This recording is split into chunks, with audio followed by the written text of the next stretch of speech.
아멘. 고맙습니다.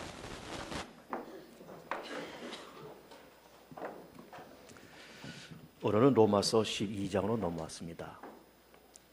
로마서는 전체 16장으로 되어 있으면서 1장부터 8장까지는 교리편, 또 9장, 10장, 11장은 이스라엘의 구원 문제, 그리고 12장부터 마지막 장까지는 윤리와 생활편, 이렇게 나와 있습니다. 그 교리편을 잠시 정리하면 이와 같습니다. 인간은 아담과 하와의 타락을 이유로 해서 3대 무지와 3대 악재 가운데 빠졌다.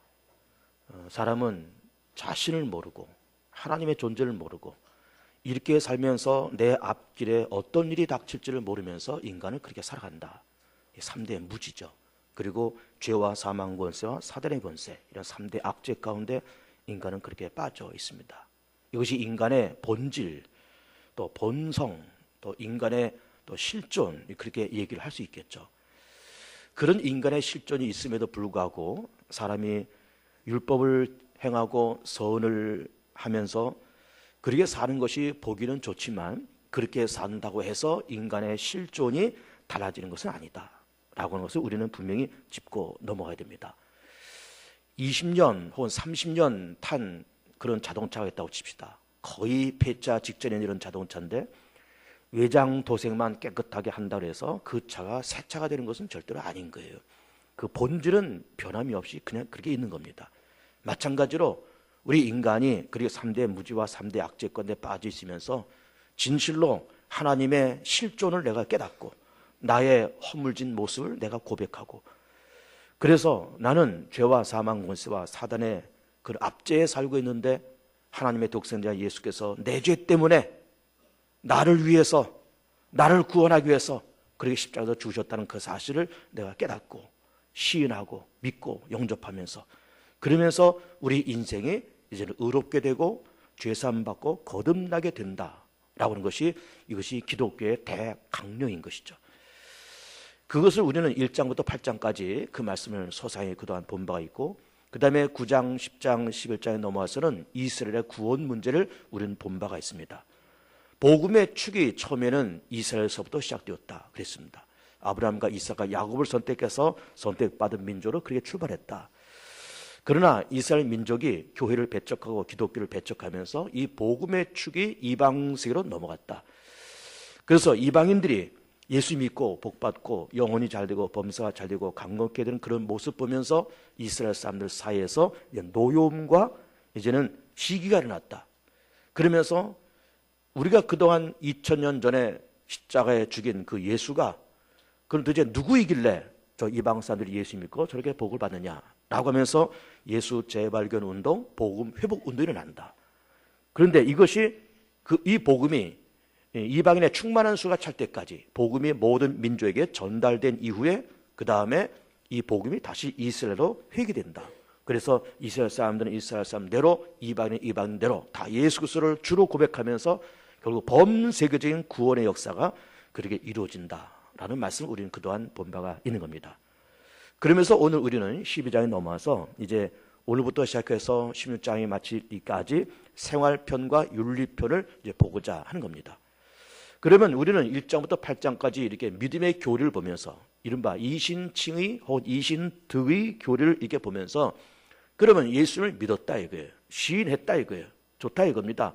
그럼 예수 믿어서 구원받았고 의롭게 되는데, 그러면 이제 구원받고 의롭게 된 우리는 이제부터 어떻게 살아야 되느냐라고 하는 어떤 생활편과 윤리편을 본문에서 자세히 말씀을 하시고 있습니다.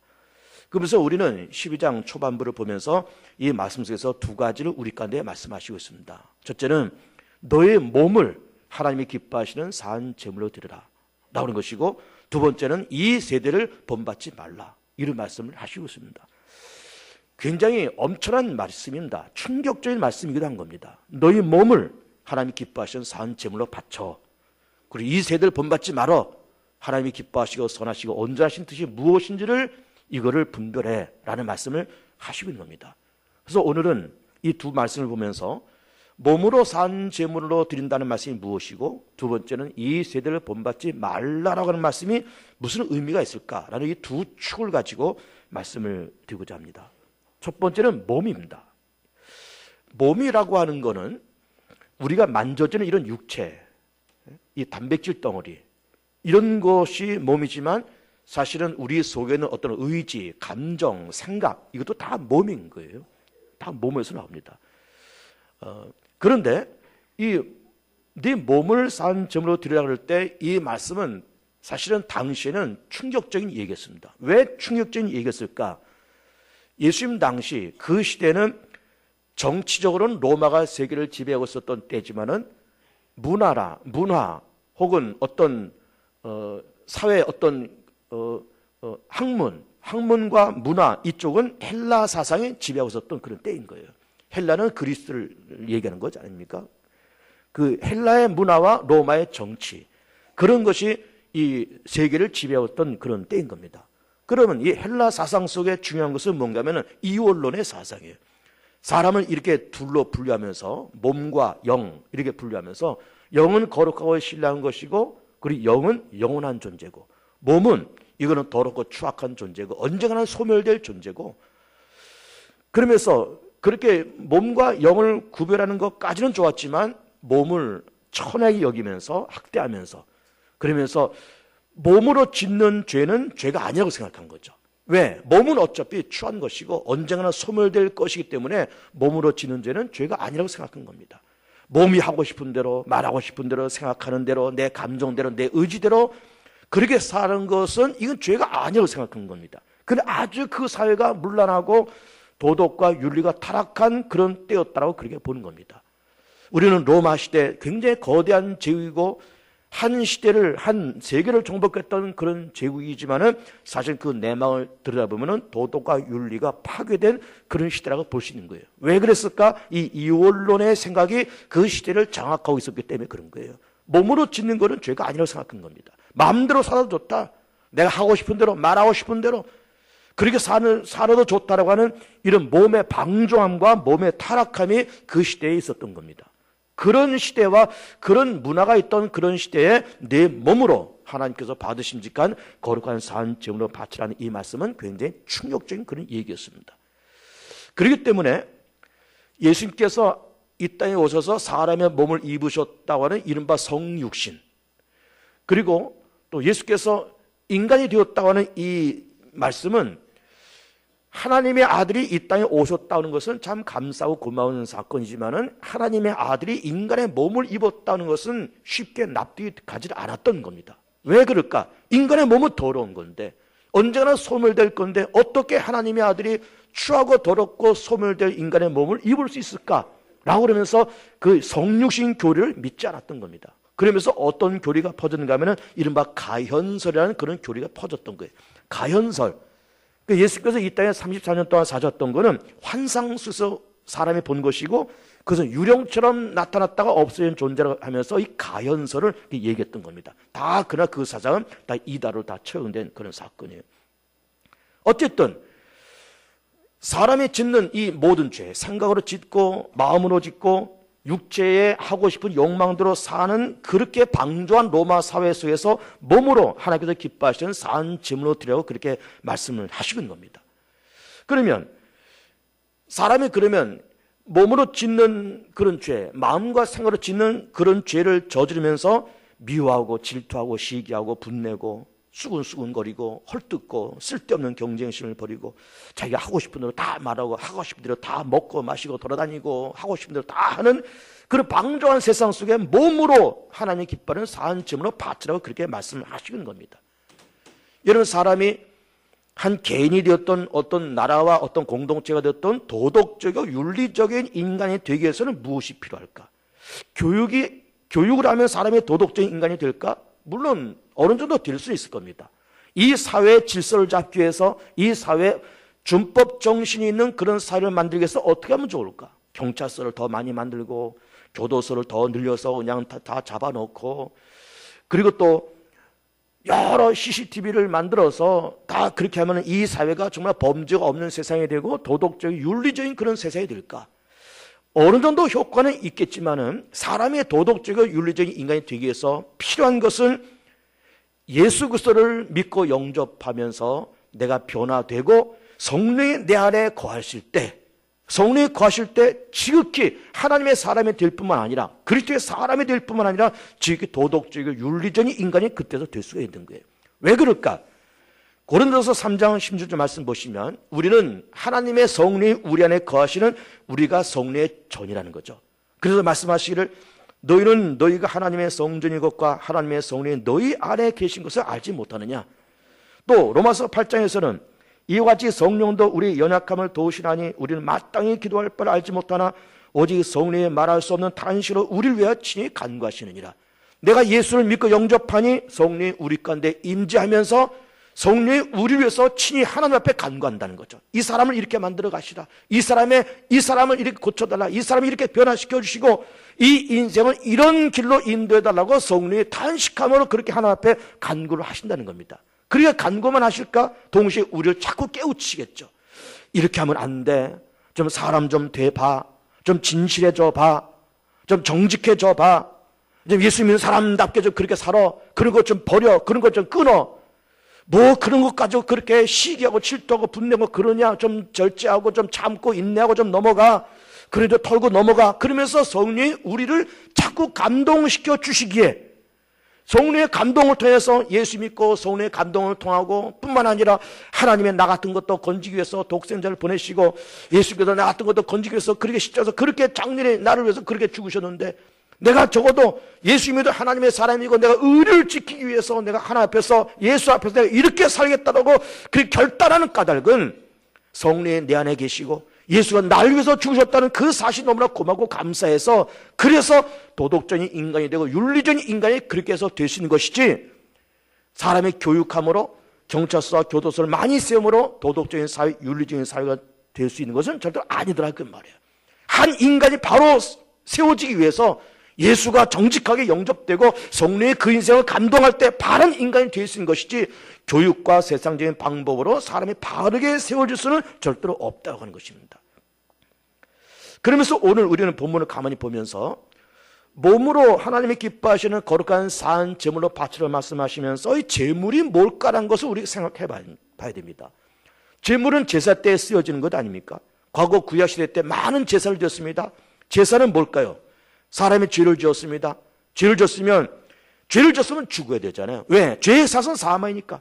그런데 하나님께서 죄 지은 인간을 죽일 수 없기에 너 대신 제물을 준비하라고 말씀하신 겁니다. 그래서 내가 형편껏 비둘기를 준비하던 양이나 염소 혹은 넉넉하면 소 한 마리 제물을 끌고 갑니다. 죄를 졌지만 내가 그 짐승의 머리 위에 안수하고 또 제사장이 안수하면서 내 죄가 이 제물로 전이 되고 이 제물은 자기는 아무 잘못이 없고 아무 이유가 없는데 까닭 없이 자기는 아무 이유가 없는데 자기를 끌고 이 죄인의 죄를 뒤집어 쓰고 그냥 죽는 거예요. 이것이 제사고 이것이 제물인 겁니다. 그런데 그때 쓰는 그 제물은 아무나 쓰는 것이 아니고 깨끗한 짐승들 깨끗한 새를 사용하게 되어 있어요. 비둘기, 양, 염소, 소 이런 깨끗한 초식 동물들을 제물로 쓰는 겁니다. 그것도 병든 것, 흠 있는 것, 피부병 있는 것, 저는 것, 그런 것은 안 되는 거예요. 깨끗하고 건강하고 순결하고 수컷을, 깨끗한 수컷을 하나님 앞에 드리는 거예요. 그것이 제물이라는 거죠. 그러면 그 제물이 우리 간에 던져주는 그 암시가 뭘까? 세 가지 한번 찾아보겠습니다. 첫째는 이 제물은 죄인의 손에 질질 끌려오면서 자기 의지로 거기 지금 제사 자리에 들어오는 것이 아니에요. 제사의 절차에 따라서 죄인이 자기를 끌고 오니까는 그냥 끌려온 겁니다. 자기 의지로 온 것이 절대로 아니에요. 자기 의지로 죽은 것도 아닌 겁니다. 예수님께서 이 땅에 오실 때 하나님께서 파송하시고 인간을 허물과 죄에서 인간을 구원하기 위해서 아들 예수의 십자가의 사건이 절대로 필요하기에 성부 하나님이 아들 예수 이 땅에 파송하시고 아들 예수가 이 땅에 와서 이 자녀에게서 옮기시옵소서 할 수만 있거든 이 자녀에게서 옮기시옵소서 그러나 내 원대로 마옵시고 아버지의 원대로 하옵소서 그 기도를 마치고 십자가에서 그렇게 달려가셨던 겁니다. 자기 의지로 제물의 제사로 그렇게 온 것이 절대 아니다 이 말이에요. 그런데 보세요. 우리는 우리 주장과 우리 고집이 얼마나 강합니까? 이렇게 해야 된다. 이렇게 해 주십시오. 자기 고집, 자기 혈기, 자기 주장이 얼마나 강합니까? 우리 당회도 그렇고 재직회도 그렇고 남녀 성교 구역도 그렇고 이렇게 하자 저렇게 하자 뭐 그런 것이 받아들여지면 좋지만은 받아들이지 않으면은 그냥 원수가 되는 거예요. 그냥 등을 줘버리는 거 많은 거예요. 아, 회장님 이번에 이걸 이렇게 해주시오. 남성계도 여전도에서 회장님 올해는 이렇게 합시다. 내년에 이렇게 합시다. 이것이 회장단에서 받아들여지면 좋지만 이게 받아들이지 않으면은 그냥 원수가 돼버려요. 그냥 등 줘버립니다. 우리 주장이 얼마나 강한지, 우리 고집이 얼마나 강한지 성령이 우리 안에 계시면서 야, 네 주장과 네 고집도 좋지만 교회라는 것은 어차피 교회도 사람들이 모인 것인데 공동체의 평안과 공동체의 유익을 위해서 가야지 어떻게 네 유익을 위해서만 가느냐.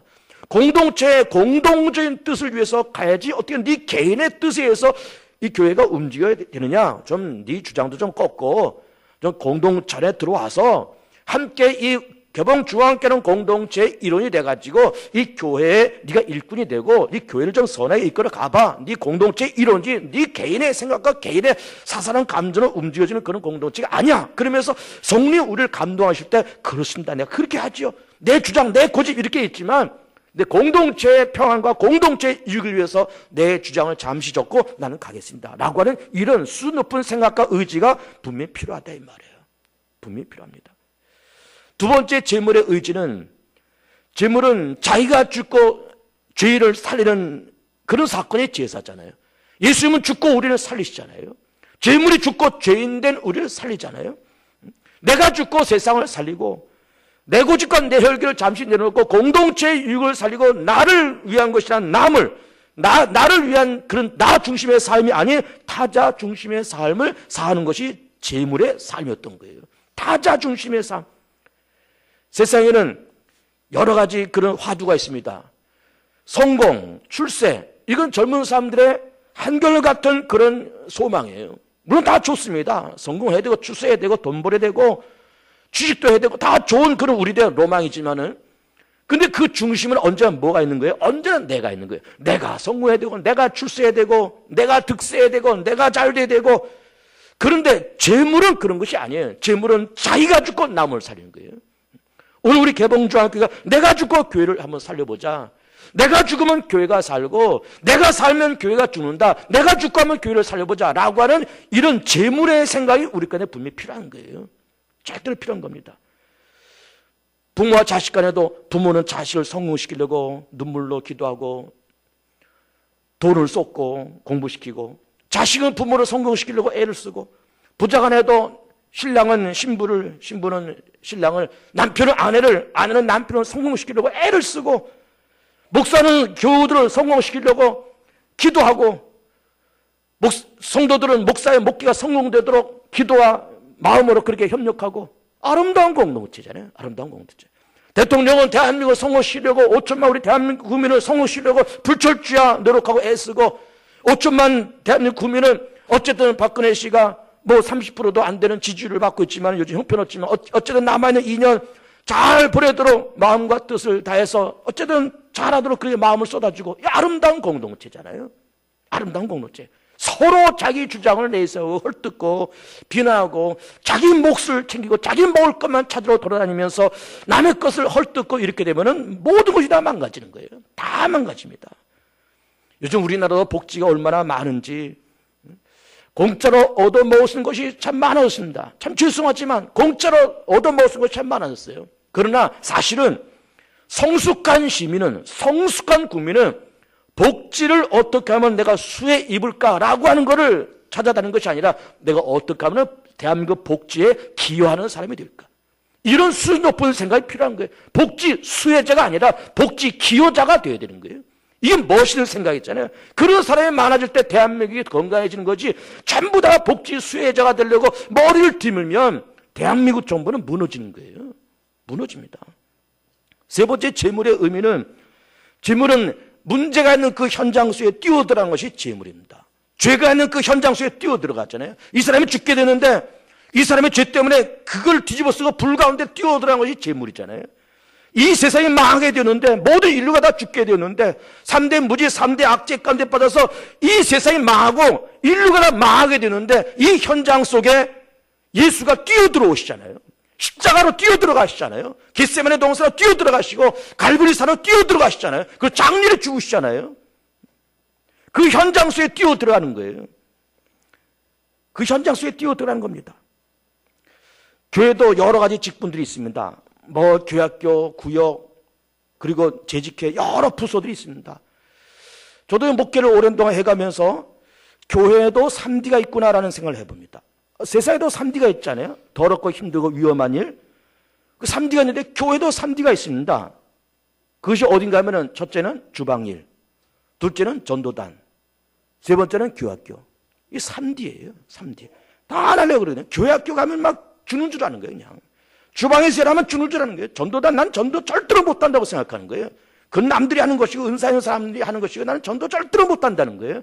그래서 이것이 교회의 3D가 되어버렸습니다. 이것이 우리 개봉중앙교회만의 문제가 아니라 모든 교회들이 다 그래요. 전도단 없어서 야단이고 주방에서 일할 사람 없어서 야단이고 정 안 되니까는 막 외부 사람 데다가 용역을 주고 막 난리들이에요. 지금 교회들이 일할 사람이 없으니까. 이제는 구역장도 용역 쓰자는 말이 나올 것 같아. 이제 교사도 용역 쓰자. 어디 가서 교사도 용역 쓰자. 막 이런 말이 나올 것 같아. 3D가 교회도 3D가 있으니까. 그러나 재물은 그 현장 속에 뛰어들어가는 것이 불 가운데 뛰어들어가는 것이 재물이에요.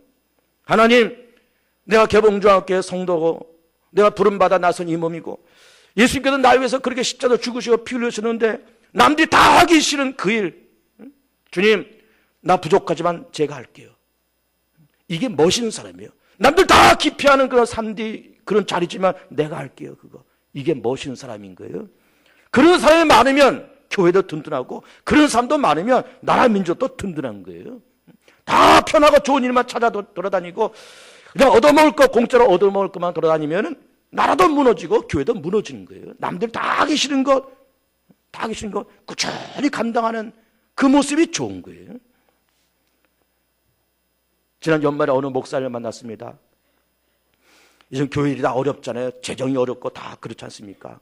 막 재정이 막 빵꾸가 날 상황이 생겼어요. 쓸 때는 많고 수입은 적고 그래서 막 몇 천만 원 이게 마이너스가 되는데 어느 권사님이 목사님 슥 찾아와서 목사님 요즘 재정 어려우시죠?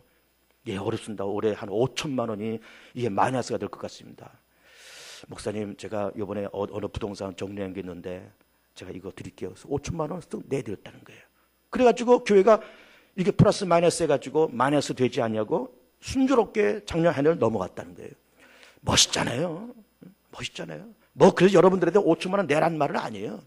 뭐 있으면 내시면 좋지만 내란 말은 아니지만 교회가 어려울 때 그 어려운 걸 남몰래 감당하는 사람들이 돼야 되는 거예요. 남몰래 목사를 위해서 기도하고 남몰래 우리 교회를 위해서 기도하고 남몰래 정말 내가 물질로 봉사하는 그런 손길들이 많을 때 우리 교회는 건강한 교회가 되는 거예요. 건강한 사회가 되는 겁니다. 이것이 재물이에요. 이것이 재물입니다.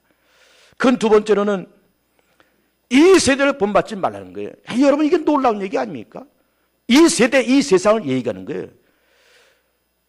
이 세상을 본받지 말라. 그리고 우리는 본받지 말라고 그러면은 이 세상을 떠나가야 되나? 다른 외계에 가서 살아야 되는가?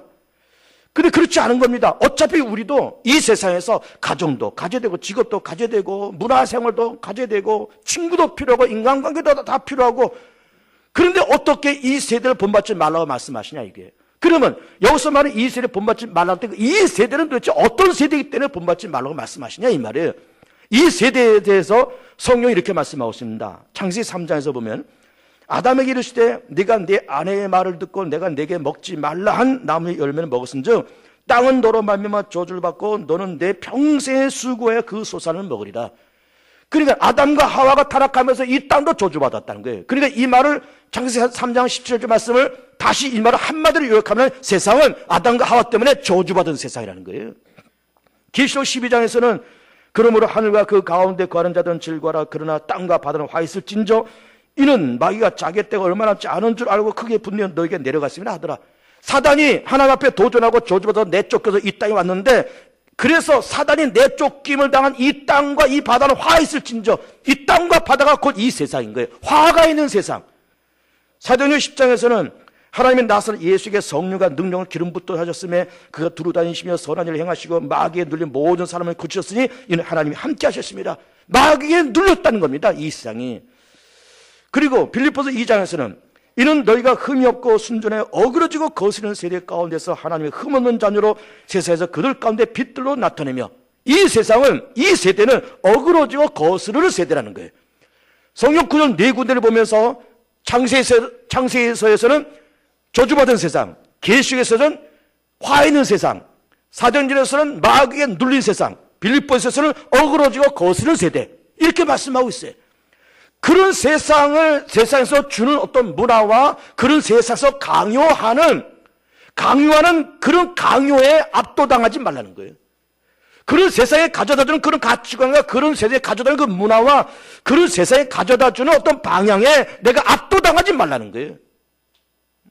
동화되어서도 아니 되고 이 세상을 이탈해서도 아니 되지만 이런 세상에 가져다주는 그런 것에 끌려다니는 그런 생각 없는 무리가 되지 말라는 거예요. 그러면 여기서 말씀이 세대라고 그럴 때 그럼 예수님의 세대는 어땠을까? 예수님의 세대는 로마가 세계를 정복하고 있었던 때 아닙니까? 그러면서 로마와 정복당하고 있는 그 피정복 국가 안에는 군신의 관계가 있었던 거예요. 로마 황제는 신이었던 겁니다. 절대 복종을 해야 돼요. 그러면서 어쨌든 로마에 붙어 있어야 어쨌든 먹고 사는 세상이 되었고, 어쨌든 로마에게 줄을 대야 되고 거기서부터 인정받아야 되고 아부해야 되고, 그러면서 종교 지도자들, 정치 지도자들이 아랫사람들 것을 뺏어서 자기가 먹고 살고 나머지를 또 상납하면서 이런 먹이사슬까지 있었던 그런 세상이었던 거예요. 먹이사슬이 존재하면서 아부하고 아랫사람을 착취하고 로마 황제는 신으로 존재하고 있는 그런 세대의 그런 문화를 본받지 말라는 거예요. 그러면 예수님 시대는 그렇다 치고 지금 2000년 지난 이 세대가 우리에게 강요하는 것이 뭘까? 6가지로 정리해 보겠습니다. 첫째는 이 세대는 탈종교의 시대, 두 번째는 소유의 시대, 세 번째는 욕망의 시대, 네 번째는 본질이 왜곡된 시대, 다섯 번째는 땅의 것을 최고의 가치로 삼는 세대, 여섯 번째는 상류층과 기득권에 타락된 세대. 이렇게 이 세대를 그렇게 정리해 볼 수 있습니다. 여러분, 탈종교 시대를 한번 얘기를 해보겠습니다. 지금 우리 개신교도 지금 저성장 시대에 이미 들어갔습니다. 저성장이라는 말이 아니라 아주 정체 내지는 퇴보의 시대로 갔습니다. 약 한 5, 6년 전부터 우리 한국 개신교가 그렇게 됐습니다.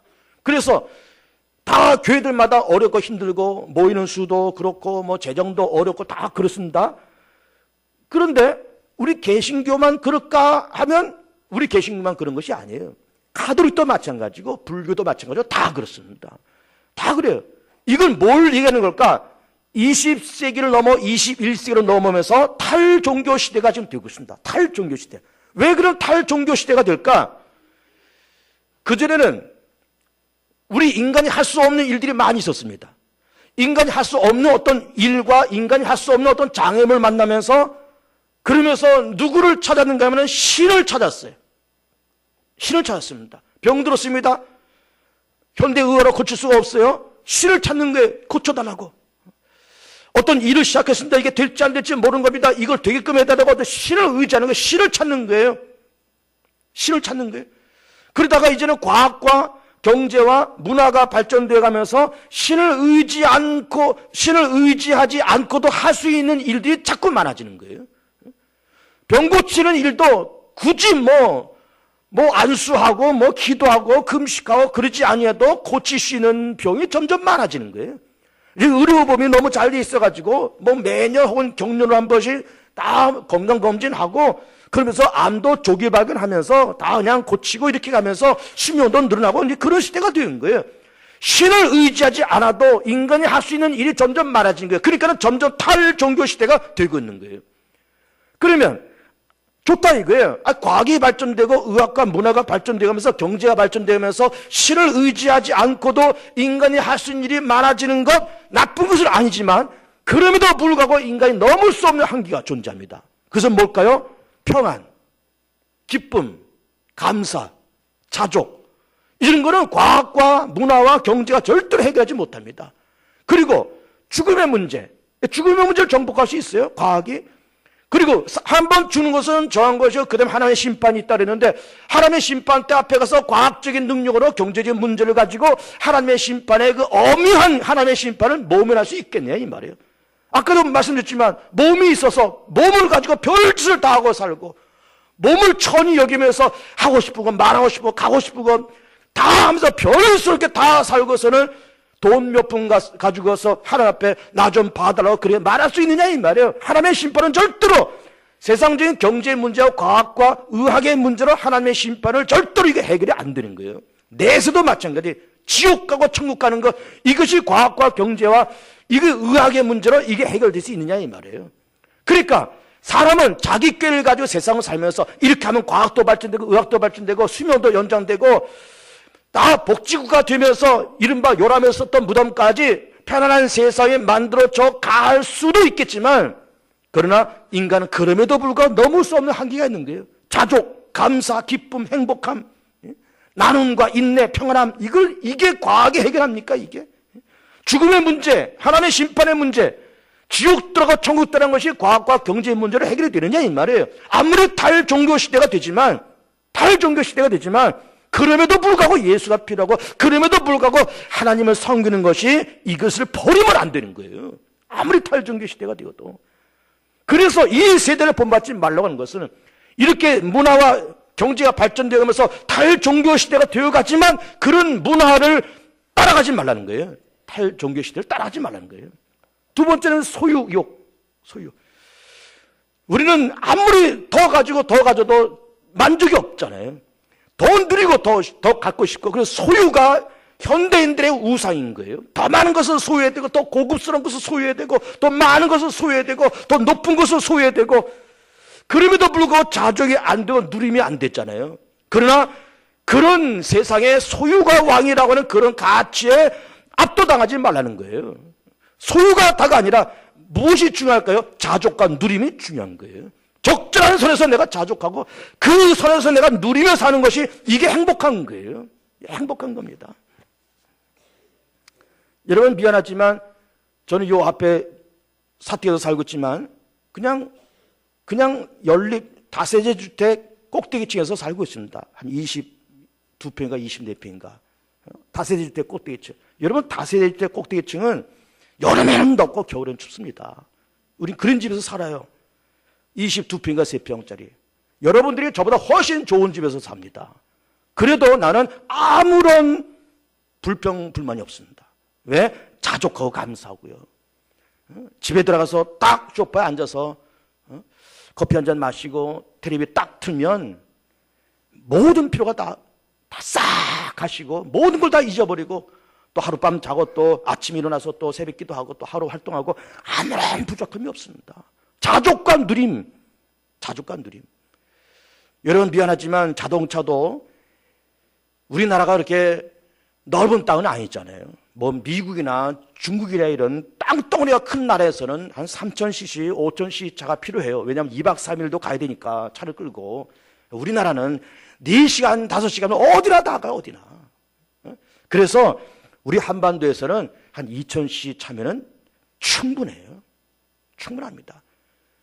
그러니까 우리는 소유의 가치관이 세상을 지배하고 있지만은 자족과 누림의 가치를 우리는 빨리 알아야 되는 거예요. 집도 그저 막 커봐야 한 30평, 뭐 부모님들 모시고 산다 그러면은 애들 많고 부모님 모시고 산다 그러면 한 34평 내지 한 40평 그 정도가 충분한 거예요. 그 이상 되면 이건 범죄예요. 그 이상 되면. 그러니까 우리는 소유가 문제가 아니라 어느 선에서 내가 자족하고 어느 선에서 내가 누리며 살 거냐 이런 가치관을 배워야 되지 그렇게 소유의 가치관으로 그렇게 사는 것이 그런 세대의 그런 문화를 배우지 말라는 거예요. 그런 문화를. 우리도 욕망이 있잖아요. 먹고 싶고 눕고 싶고 자고 싶고 갖고 싶고 별스러운 욕망이 다 있지만 그러면서 이 당시 2000년 전에 로마 그리스 로마 문화에서 그냥 그 육체를 가지고 별짓을 다 하고 뭐 먹고 싶은 거 마시고 싶은 거 하고 싶은 거 별짓을 다 하면서 타락된 문화가 있었지만은 사람이 몸뚱아리에서 몸이 하고자 하는 그 욕망대로 다 할 수는 없잖아요. 욕망대로 다 하면 그 짐승이 그게 사람입니까? 욕망이 물론 있지만 적절히 절제할 줄도 알고, 적절히 절제할 줄 알고, 내가 갖고 있는 그 욕망을 거룩한 것으로 이렇게 다른 곳으로 분출하면서 그 욕망을 더 거룩하게, 더 의미 있고 더 가치 있는 것으로 이 욕망을 한번 쏟아부으시는 그런 것으로 살아야 되지, 욕망으로만 세상을 살아는 그 세대를 절대로 본받지 말라는 거예요. 네 번째는 본질의 왜곡입니다. 본질의 왜곡. 이 세대가 그렇다는 건 본질의 왜곡입니다. 왜곡입니다. 자, 교회는 교회다워야 돼요. 인간은 인간다워야 되고, 성도는 성도다워야 되고, 목사는 목사다워야 되고, 장로는 장로다워야 되고, 구역장 구역장다워야 되는 거예요. 답다라는 말이 중요한 겁니다, 여러분. 교회는 교회다워야 돼요. 목사는 목사다워야 됩니다. 그 본질을 회복해야 됩니다. 그 본질을. 참 죄송한 얘기를 할게요. 어느 교회라고 얘기하면 다 알만한 큰 교회입니다. 수천 명 모이는 큰 교회예요. 교회가 부흥되니까는, 야, 우리 교회 이제 우리 서울 이 서남권에서 제일 큰 교회를 만들자 해가지고 성전을 건축하자 해가지고 무리하게 성전을 건축을 시작했습니다. 그러면서 이 목사님께서 성도들한테 뭐라고 얘기했는가 하면은, 아, 성도들이요, 우리가 이 서울 서남권에서 제일 큰 교회를 만들 텐데, 그래서 교회를 건축할 텐데, 그러면서 막 뭐 설계도도 보여주고, 뭐 돈이 얼마 든다 보여주고, 그런데 성도한테 뭐라고 얘기했는가 하면은, 성도들이 아무 염려하지 마시오. 성도들 건축한 건 1원 한 푼 안 해도 좋으니 1원 한 푼 안 하고도 하시는 방법이 있습니다. 그래서는 성전 건축 시작했네요. 어떻게 했는가? 교회 길 건너편이 그 구에서 개발되는 지역이었습니다. 그 정보를 미리 알고서는 이 교회에서 교회 재정을 들어서 길 건너 빌딩을 하나 샀어요. 빌딩을 샀습니다. 왜 샀을까? 무슨 뭐 교육관을 쓰고 선교관을 쓰려고 산 것이 아니라, 개발되면 이 빌딩이 몇 배 값이 뛸 거라고 생각하니까, 부동산 값이 뛸 거라고 생각하니까, 이게 몇 배 뛰면 그 차액을 가지고 성전 건축을 능히 할 수 있다고 생각한 거죠. 그런데 그 개발 지역이 빠져버렸어요. 하나님이 그렇게 하신 거라고 저는 봅니다. 하나님이 뒤통수를 뻥 친 거지. 목사를 치면서, 이놈은 목사야, 네가 목사냐? 교회라고 하는 거는 만민이 기도하는 집인데, 교회가 어린애부터 노년일까지 정성과 땀과 눈물이 있으면 10원, 20원, 100원, 200원, 만원, 2만원 이렇게 정성으로 헌금해서 그 피와 같은 돈으로 기도한 눈물과 땀이 섞는 그 돈으로 그 재정을 가지고 교회를 짓는 거지, 어떻게 부동산 투기를 해서 시세 차익을 노리고 교회를 짓냐 이놈아. 교회가 풍비박산이 났습니다. 풍비박산. 교회는 그렇게 운영하는 것이 아닌 거예요. 교회는 교회답게 가야 되는 거예요. 자, 여기 목사가 서 있지만, 박정 목사 서 있지만, 여러분 저 먹고 사는데 괜찮습니다, 여러분. 여러분 저 부럽지 않아요? 난 먹고 사는데 아무 불편이 없습니다. 아, 교회에서 집 주셨죠, 자동차 주시죠, 월급 주시죠, 아니 뭐 건강보험 다 해주시죠. 아무 걱정이 없습니다. 어떻게 보면은 목사, 특히나 중형교회 담임 목사는 정말 안정된 그런 직업이라도 볼 수 있습니다. 그런데 신학을 지망하는 사람들이, 젊은 사람들이, 야, 이 목사가 이 괜찮은 직업이네? 먹고 사는데 아무 문제 없구만. 노후까지 보장되고, 뭐 총회 연금 들고, 뭐 교회에서 퇴직금 줄 거고, 뭐, 야, 이거 뭐 괜찮구나. 그러면서 젊은 사람들이 귀신 그거 바라보고 괜찮은 직업이라고 생각하면서 신학 공부해서 돌아도 목사가 된다? 그건 망하는 길이에요. 그건 망하는 길입니다. 목사의 본질이 뭔데? 목사의 본질이 자기 생명과 눈물과 땀을 받아서 교회를 만들어가고 성도들을 보살피고, 이게 목사의 본질이지, 먹고 살고 교회에서 월급 받는 것 가지고 내 먹고 사는 거 아무 문제 없다라고 그러면서 떵떵거리는 것이 목사냐 이 말이에요. 그 목사냐 이 말이에요. 자, 사회도 마찬가지예요. 사회도. 자, 회사에서 과장 위에 부장 위에 이사하겠다고 쳐보세요. 어떤 사람이 과장 되려고 막 애를 쓰고, 과장들은 부장들의 애를 쓰고, 물론 때가 돼서 적적 진급하면 다 보기 좋습니다. 그런데 과장이 됐으면 자기가 맡은 과를, 내가 이번에 과장이 되면 이번에 내 과를 우리 회사에서 정말 1등 가는 그런 과를 만들겠다. 사장한테 인정받고 내 밑에 일하는 모든 계장들, 이 평사원들, 이런 뭐 비정규직들도 내가 다 품에 안고 우리 과를 멋지게 만들어 보겠다. 그런 비전을 가지고 과장이 돼야 되지, 과장을 타고 넘어서 부장 되고, 이게 부장 되기 위한 하나의 징검대로 과장을 되려고 이렇게 뇌물 쓰고 윗사람들한테 뭐 눈도장 찍고 이렇게 돌아다니면은, 그런 사람들은 망가지고, 그런 사람들 회사에서 득실거리면은 그 회사는 망하는 거예요. 망합니다.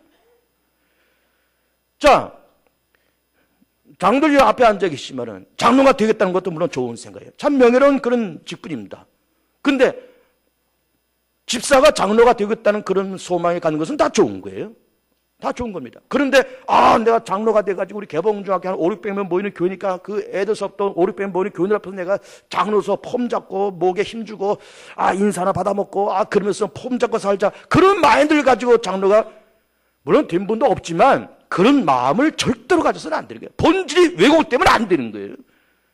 정말 내가 장로가 되어서 저 목사님 목회하는 내가 정말 도움이 되고 힘이 되어 드리고 우리 성도들 다 끌어안고 정말 우리 어려운 가정들 위해서 내가 기도하고 물질로 봉사하고 그러기 위해서 내가 장로가 돼야 되지, 그런 마음을 갖고 장로가 되고 정말 그런 사람이 장로가 되면 그 사람도 성공하고 그런 사람들이 되면 교회를 든든하게 세워지는 거예요. 근데 본질이 왜곡돼 가지고 어떻게 폼 잡고 한번 징검다리로 한번 가기 위해서 뭐가 되고 그러면은 그 인생도 망가지고 그 공동체도 망가지는 거예요. 본질이 왜곡되면 안 돼요. 그런데 안타깝게도 이 세대는 본질이 왜곡된 세대라고 말씀하시고 있는 거예요. 이 세대는 본질이 왜곡됐다. 교회가 교회답지 못하고 인간이 인간답지 못하고 성도가 성도답지 못하고 목사가 목사답지 못하고 그런 본질이 왜곡되고 높아진 건 다 좋지만 높아지는 것도 더 높아지려고 하는 징검다리에 삼으려고 그렇게 가려고 하는 이런 본질이 왜곡된 세대를 본받지 말라는 거예요. 본받지 말라는 거예요. 다섯 번째 특징은 땅의 것을 최고의 가치로 삼습니다. 이 땅의 것을 최고로 삼아요. 미안하지만 여자들은 예쁘면 모든 것이 다 용서되고 남자들은 학벌을 좋으면 모든 것이 다 용서됩니다. 이것이 우리 사회의, 대한민국 사회의 문화예요. 조기교육, 사교육이 번창하고 있지만은 왜 그렇게 하는 거예요? 다 얘네들 19살 때 인류대학 가기 위해서, 19살 때 인류대학 가기 위해서 5살 때부터 조기교육을 하는 거예요. 지금 우리나라 사회가 좀 그렇게 돼 있습니다. 그러니 그렇게 되기 위해서 학벌지상주의, 면모지상주의가 됐지만, 그러나 그렇게 땅의 것을 최고의 가치로 삼는 세상이지만 그것이 다가 아니라는 거예요. 우리 목사 세계도요, 지금 서울 광장대에 있는 장로의 신학대에 있습니다. 서울 광장대에 장로의 신학대에 있고 지방에도 여러 신학대에 있습니다. 서울에 장로의 신학대학, 그리고 지방에 6개가 있습니다. 저 부산에, 광주에 이렇게 몇 군데가 있습니다. 그래서 저 우리 목사 세계에서도 저 서울 장로의 신학대학 나온 그 수도권 사람, 그리고 지방 신학 나온 사람을 은근히 좀 가르려고 하는 그런 것이 있습니다. 그런 것이 있어요. 그렇지만 나도 수많은 부교육자들을 쓰면서 중앙에 있는 장로의 신학대 출신도 우리가 몇 사람 써봤고 지방 신학 출신도 몇 사람 써봤고 다 그렇지만 아무 차이 없습니다. 아무 차이 없어요. 그 인간이 어떤 인간이야, 이게 중요한 거지. 머리에 붙어있는 이 딱지가, 이 라벨이 절대로 그 사람을 좌우하는 것이 절대로 아니에요. 절대로 아니에요. 그런데 이 세상에는 라벨이 이게 그 사람의 위치를 정해주는 그런 문화가 되고 그런 세대를 쫓아가지만 그런 세대의 문화를 본받지 말라는 거예요. 그런 세대를. 마지막 6번째로 이 세대는 상류층과 기득권층의 타락이 이 세대의 문화입니다. 요즘 국무총리 지명자도 그렇고 여러 사람들도 다 인사청문회하고 다 뒤져보면은 별게 다 나오는 거예요. 자식들 군대 면제시키고 위장 전이 아파트 땅 투기해서 시세 차익 늘리고 재산 해외로 도피시키고 이런 일들이 끊임없이 나오는 겁니다. 그 사람에게 나왔을까요? 거의 대부분 기득권에 있는 사람들이 다 그런 사람들이. 그건 뭘 얘기할까요? 그 높은 위치에 올라간 그분들이, 그 기득권에 있는 그 사람들이, 우리 사회의 상류 5%에 있는 그 사람들이 다른 그런 방법을 가지고 거기에 올라가고 그런 방법을 가지고 재산을 축적한 그런 사람들이 거기 앉아있더라 이 말이에요. 물론 다는 아니겠죠. 다는 아니겠죠. 그런 문화가 이 땅에 있지만은,